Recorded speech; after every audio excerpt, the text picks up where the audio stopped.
Pirms 86 gadiem dzejnieks Aleksandrs Čaks Spāras muižas rakstnieku parkā iestādīja ozoli, kas tur dižani zaļo joprojām.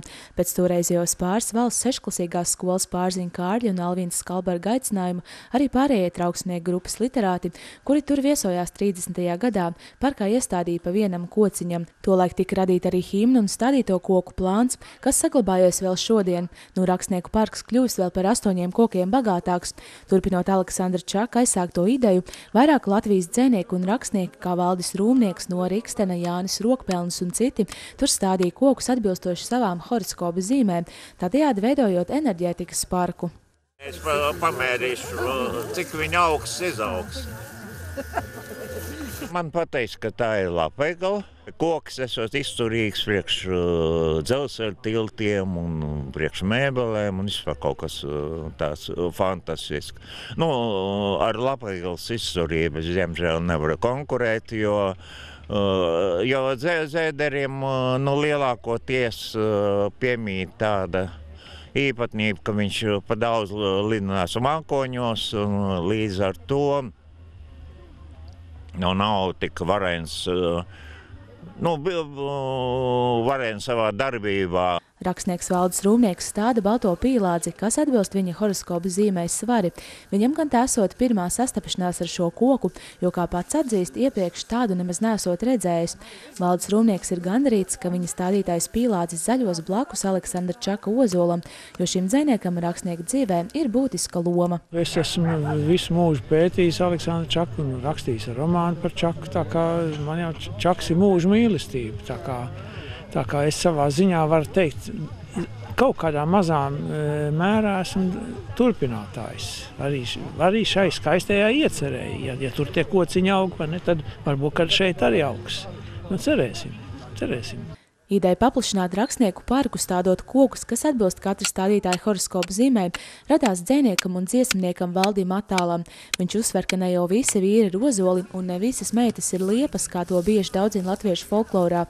Gluži pretēji, ikvienam kokam viņuprāt ir savas īpašības un iezīmes, tādēļ ik viens cilvēks starp daudzajām koku sugām var sastapt savu līdzinieku. Es ieraudzīju tagad, ka ozols ir Aleksandram Čakam, kaut īstenībā mums abiem ar viņu ir osis. Diezgan kaprīzais, diezgan lutināmais, diezgan patmīlīgais osis. Viņš nav tāds kā ozols.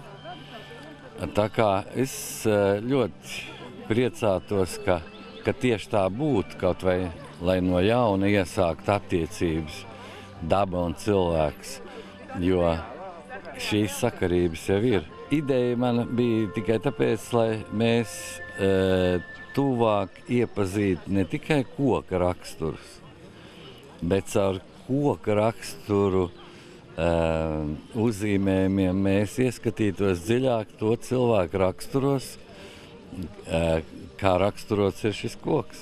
Tā kā mēs skaidri zināsim, kā tuvoties šim konkrētajam cilvēkam un ko nes arī koks tīri simboliski.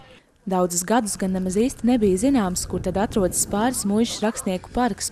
To pirms 2 gadiem ierosināja sakopt un atjaunot Spāras internāta pamatskolas skolotāja Mārīte Rupmane, kura bija savākusi pietiekami daudz informācijas, lai atrastu parka īsto vietu un identificētu katru koka stādītāju. Tad arī skolēni atjaunoja liepu aleju, kas ved uz parku, bet toreizējo Spāras skolas vadītāja Kārļa un Alvīnas Skalbergu meita Ieva Skalberga, kura parka tapšanas laikā bija 1 gadu veca, ierosināja tur iestādīt vēl vienu kociņu, par godu amats novada rakstniecei un novada pētniecei Melānijai Vanagai. Es domāju, ka tā ir viena no mūsu tautas vērtībām, ka mēs tīri vienkārši, protams, cienīt tos cilvēkus, kuri dod tieši garīgo pusi.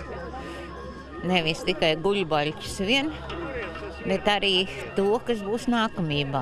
Nu, un tie dzejnieki, rakstnieki, kur tagad, un arī skolēni, kur piedalās stādot tagad kokus, viņiem kāds atmiņas paliks. Man bez šaubām atmiņu nav pa to 1 gadu, bet atmiņas ir daudz pēc tam ar sakarā ar šiem kokiem, atmiņas par šiem cilvēkiem. Arī tā viesu grāmata, kurā ir rakstījuši ir tie dzejnieki, kas tas toreiz stādīja, vai ne? Un viņiem kāda nozīme bija. Kociņas rakstnieku parkam dāvināja Sijā Zao, un tas ir ieguldījums vides iniciatīvā 100 darbi Latvijai. Mums bija šodien tā laimīgā iespēja uzdāvināt Spāras rakstnieku parkam šos te vismaz 8 kociņus. Mums patīk kociņu stādīt. Kociņu stādīšana ļoti labi. Tā kā jau rakstnieki teica, viņi jau tāda kā padzīvi. Savu rakstu un savu dvēseli. Pēc koku stādīšanas klātesošie klausījās dzejas un prozas lasījumus, pieminot Aleksandru Čaku un viņa laika biedrus un godinot dzejas tradīcijas.